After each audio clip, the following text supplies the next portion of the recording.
Bismillahirrahmanirrahim. Assalamualaikum warahmatullahi wabarakatuh. Waalaikumsalam warahmatullahi wabarakatuh. We are from group 3. We will presentation about the material cognitive aspect of second language acquisition. With me, Kiki Elsa-Yuniati, and my partner, Maulidina Azahra and Ari Aslam Santoso.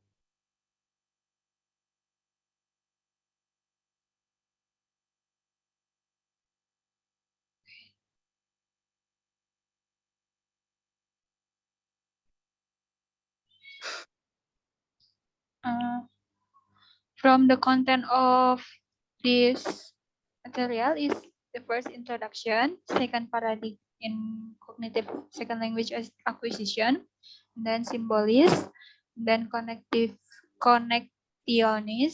and then attention, and then cognitive theories of second language acquisition, and then system are adaptable, and then unstable system, and the last is researching cognitive process in SLA. Okay, the first is introduction. The first material will be explained by Maulidina Azahra. To Maulidina Azahra, time is yours. Okay, introduction. Loveline in Elizabeth argues that in learning a language, a child needs a control process in interacting with the environment. The cognitive approach in language learning emphasizes understanding, mental processes, or setting and acquisition, and views the child as someone who plays an active role in the language learning process. It can be argued that the cognitive approach explains that in learning a language, how do we think? Learning takes place in internal mental activity within us, and learning a language is a complex, tough process. Jadi, Loveline di sini mengemukakan bahwa dalam belajar bahasa, seseorang anak membutuhkan proses kontrol. Kontrol yang seperti apa? Nah, pada pendekatan kognitif ini, pembelajaran bahasa menekankan pada pemahaman, proses mental, atau setting dalam pemerolehan dan memandang anak sebagai seseorang yang berperan aktif dalam proses pembelajaran bahasa. Dapat dikatakan juga bahwa pendekatan kognitif ini menjelaskan bahwa dalam mempelajari suatu bahasa itu adalah bagaimana cara kita berpikir, serta bagaimana belajar itu terjadi dan bagaimana saja aktivitas mental internal di dalam diri kita. Belajar bahasa juga merupakan sebuah proses berpikir yang kompleks. Hal ini dapat kita bahas lebih lanjut pada pembahasan selanjutnya. Next slide.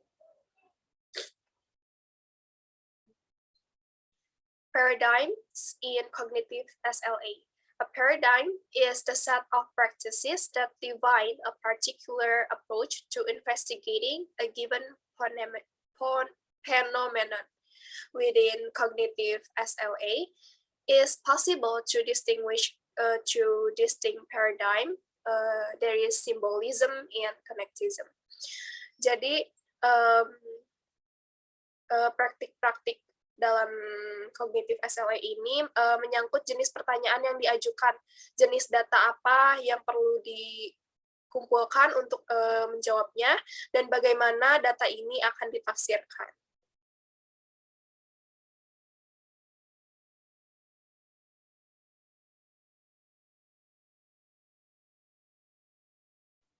Next slide, please.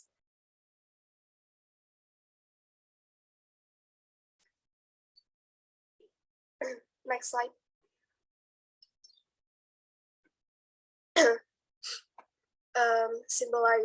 Symbolist account seeks to explain acquisition in terms of a set of abstract construct. Example, symbols and the relationship between this construct. Symbolist models are based on an information processing model of language learning. We perceive features in our environment. We process them in our working memory and sometimes store them in long-term memory and then use them in output. Nah, jadi pada model simbolis ini didasarkan pada model pemrosesan informasi pembelajaran bahasa yang dimana kita merasakan karakteristik di lingkungan kita, setelah itu diproses dalam memori kerja, dan terkadang tersimpan dalam memori jangka panjang, dan kemudian menggunakannya dalam sebuah output. Hal ini menjelaskan bahwa proses belajar bahasa dapat dianalogikan seperti komputer yang menerima dan memproses input dan memberikan output. Demikian juga pikiran kita, ia menerima bahasa, kemudian memprosesnya, dan memberikan output atau hasil. Teori ini juga berfokus terutama pada bagian pikiran pemrosesan bahasa yang juga ditanganinya. Bagaimana bahasa itu disimpan di otak kita, serta bagaimana bahasa itu diambil, dan bagaimana cara kita menggunakannya. Seperti itu. Selanjutnya, connectism. Connectism aims to model intelligence by simulating the neural networks in our brain. Koneksionisme ini bertujuan untuk memodelkan kecerdasan dengan menstimulasikan jaringan saraf di otak kita. Jaringan saraf komputasional ini dirancang untuk membangun jalur antar input dan output melalui serangkaian unit yang saling berhubungan. Dalam penjelasan koneksionis, bahasa dipresentasikan bukan dalam bentuk simbol dan aturan, tetapi sebagai persatuan dari berbagai kekuatan yang diturunkan dari elemen-elemen yang ditemui dalam input. Pengetahuan tentang bahasa kedua ini juga terdiri dari ingatan yang tersimpan dari elemen-elemen yang muncul dialami secara bertahap dari yang tersimpan saat koneksi tertentu menjadi baik yang mengarah ke perilaku linguistik seperti aturan. Sekian dari saya, dikembalikan lagi kepada moderator.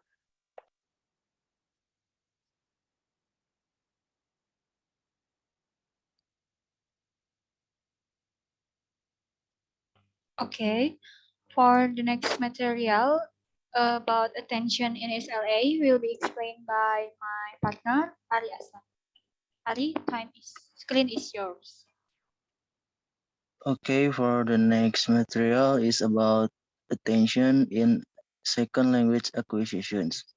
Basically, the role played by attentions in second language acquisitions must necessarily draw on a model of working memory. Working memory is the limited capacity part of the human memory system. I will draw on this model to account for some of the conflicting views about attention in second language acquisition. I will refer extensively to the work of Smith on attentions. According to the Smith, argued that an understanding of attentions is necessary to understand just about every aspect of second language acquisition, including interlanguage development, variability in learner language.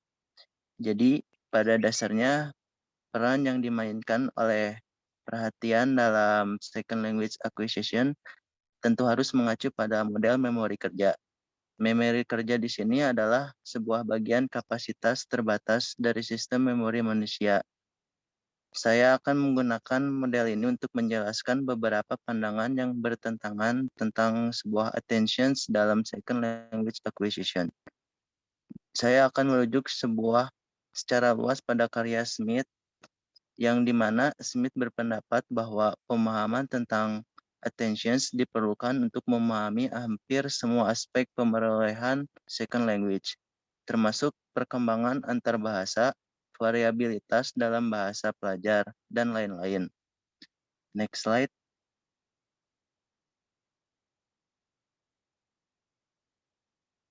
And then for the next material is about key characteristic of attentions. Smith 2001 identified 6 key characteristics of attentions. Include for the first, attention is limited. It means attention takes place in working memory, which is limited in capacity. And then the second one is attention is selective. It means because capacity is limited, it's necessary to allocate attention strategically. And then the third one is attention is the subject to voluntary control. It means that learners can decide what to focus their attentions on. Voluntary attention is the top-down and directed at outset event. And then the next is attentions control access to consciousness. The role of attention is to bring stimuli or thought into awareness. The process of focusing attention on specific stimuli or thought gives rise to the subjective feeling of awareness. And then the next is attention is essential for the control of action. Novice behavior requires control processing. Express behavior can make use of automatic processing. And then for the last is attention is for learning. Next slide, please.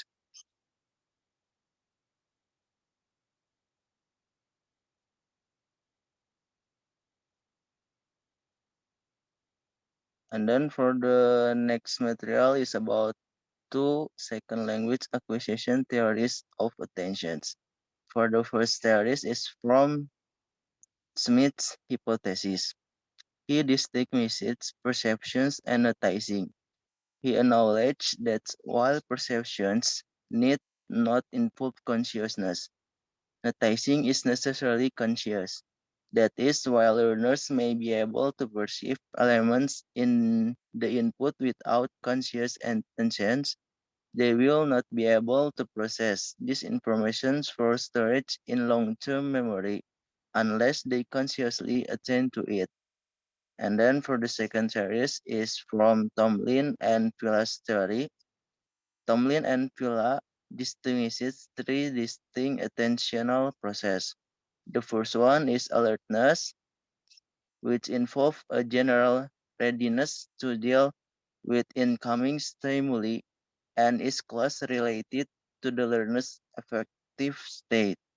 And then the second, orientations, and the third is detections. Jadi kedua teori tersebut pada dasarnya disajikan sebagai sebuah oposisi. Tomlin dan Villa menganggap bahwa attention tidak perlu melibatkan sebuah kesadaran. Sementara Smith berpendapat bahwa kesadaran adalah kondisi perhatian yang diperlukan. Namun perbedaan utama antara kedua teori tersebut terletak pada apa yang terjadi ketika deteksi telah terjadi. Tomlin dan Villa teori menunjukkan bahwa informasi yang telah terdeteksi memungkinkan untuk diproses lebih lanjut. Dalam hal ini juga, hipotesis dapat dianggap sebagai penjelasan yang lebih lengkap tentang peran perhatian dalam pembelajaran second language. Next slide.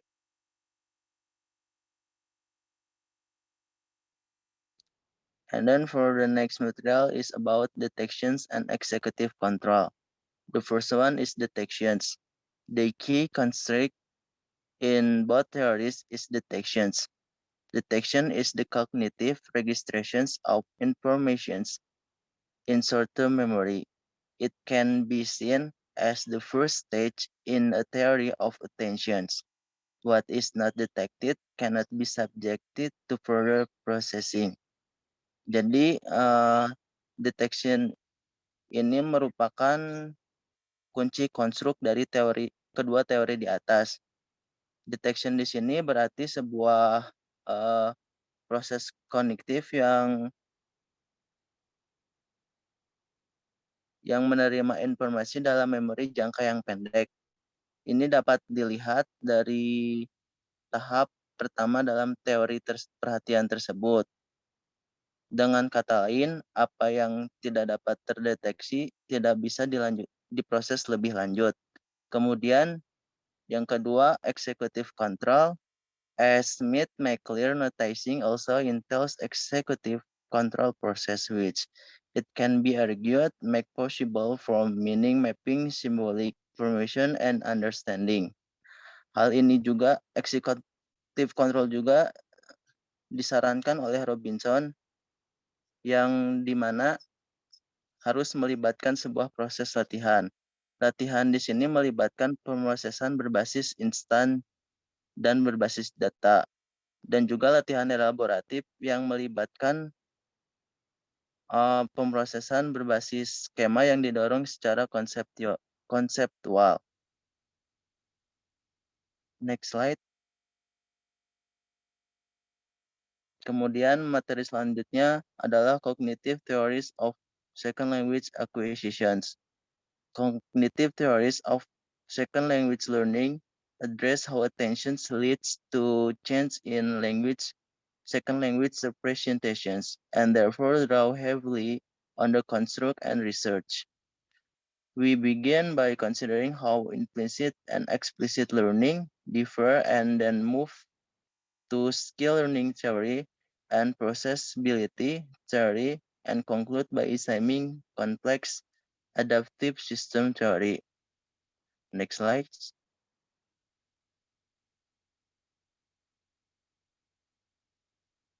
And then for the first one is implicit and explicit learning. Implicit learning is generally defined as learning that occurs without intentions and without awareness. Although, as you have already seen, there are differing views about whether any learning without some level of awareness is possible. And then for explicit learning involves reflections about language that leads to understanding. Jadi pembelajaran implisit ini berarti bahwa pembelajaran yang secara tidak sadar. Sedangkan pembelajaran eksplisit ini pembelajaran yang bersifat refleksi tentang sebuah bahasa yang kemudian akan menjadi sebuah pemahaman. Kemudian yang kedua ada skill learning theory. Skill learning theory are more clearly in line. According to skill learning theory, the knowledge that characteristic the later stage of development. The procedural stage is highly specific and so doesn't transfer to tasks that are dissimilar from those used to develop the knowledge. Jadi, teori pembelajaran keterampilan ini merupakan sebuah pengetahuan yang mencirikan tahap perkembangan selanjutnya, yaitu tahap prosedural yang bersifat sangat spesifik, sehingga tidak dapat berpindah tugas yang berbeda dari yang digunakan untuk mengembangkan suatu pengetahuan. Kemudian yang ketiga ada processability theory. A brief account of processability theory claims that the processing strategies are hierarchical in nature and master one at a time. The strength of processability theory is that it provides not only an explanations for tested sequence of acquisitions, but also has predictive power. Jadi teori kemampuan proses di sini adalah tidak hanya memberikan penjelasan untuk urutan akuisisi yang dapat dibuktikan, tetapi juga kekuatan yang bersifat prediktif. Namun, teori kemampuan proses ini terbatas dalam beberapa cara. Maybe that's all from me. Thank you very much. Saya kembalikan kepada moderator. Okay, thank you, Ari. Then the next material is about system are adaptable, will be explained by me. Right. Second language learner motivation are constantly changing in response to various impacts. Beckner et al. 2009 states that even adult grammar is not fixed and static, but it can change with experience. Evidence of system adaptability comes from usage-based grammatical theory. This suggests that the grammatical structure is directly based on the learner's language experience. At each stage of development, it includes a memory of how words co-occur in a learner-participated interaction, as well as their occurrence and probability of co-occurrence. So, from here, we can learn that sistem itu dapat beradaptasi Maksud dari sistem ini, sistem di linguistik itu ada yang open system, yaitu sistem secara terbuka, dan closed system atau sistem secara tertutup. Open system itu sistem terbuka ini bekerja secara otomatis. Sistem terbuka or open system itu adalah sistem yang berhubungan dan dipengaruhi oleh lingkungan luarnya. Sedangkan sistem tertutup or closed system itu tidak terpengaruhi oleh lingkungan luar. Dalam pembelajaran second language ini, sistem dapat beradaptasi itu maksudnya tuh contohnya itu yang paling umum itu seperti pembelajaran grammar or tata bahasa yang sesuai dengan umur.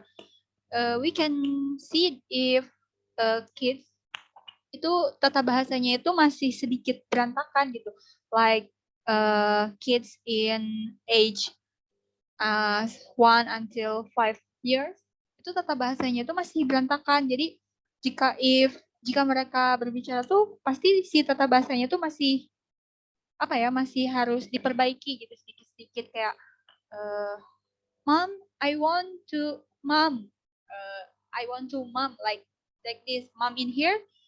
Kita bisa tahu kalau itu mom di situ maksudnya eat atau makan gitu, karena mungkin pengaruh bahasa ibu juga. Tapi berbeda lagi dengan anak-anak yang sudah bertambah umurnya, semakin dewasa itu kemampuan tata bahasa atau grammar mereka tuh semakin baik gitu. Jadi sistem are adaptable atau sistem dapat beradaptasi itu bisa kita lihat contohnya dari situ. Then next slide is next material is about unstable system atau sistem yang tidak stabil. As the theory of complex adaptive system reveals, many of the behaviors that result from the system are unsystemic and chaotic. But if the variation are completely chaotic, there is no reason to claim that there is a system. The solution to this problem is to suggest that the system sometimes behaves in a fluid and unpredictable way, but sometimes settles in an abstract state of meaning. The complex adaptive system theory is that systems built by individual learners are different. Learners develop a personal language that reflects their particular language learning experience. Learners develop a personal language that reflect their particular language learning experience. Okay, from this material about unstable system, we can see if sistem itu tidak selamanya stabil atau tidak selamanya bisa beradaptasi. Like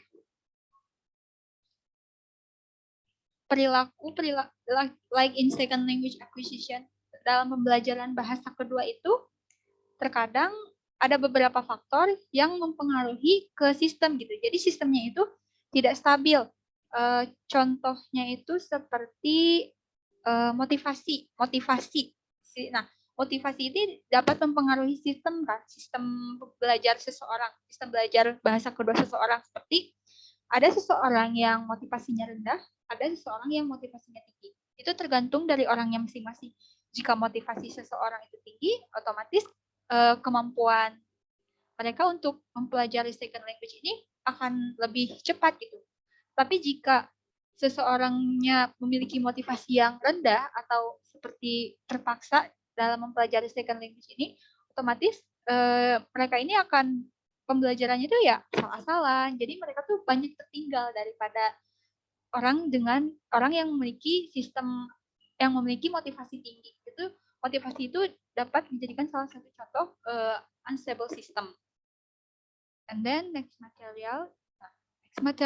last material is about researching cognitive process in second language acquisition.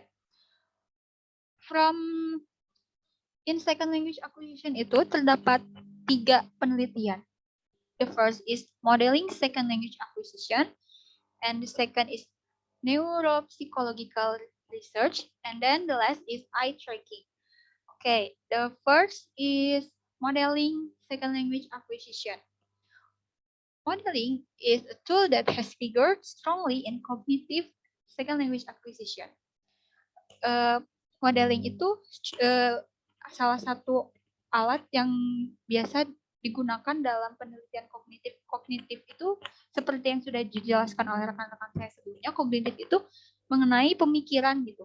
Karena di sini itu tentang pemikiran, kognitif, dan juga kemampuan berbahasa kedua, maka modeling second language acquisition ini adalah salah satu penelitian mengenai hubungan antara cognitive process dengan second language acquisition. Modeling is a tool that has figured strongly in cognitive second language acquisition.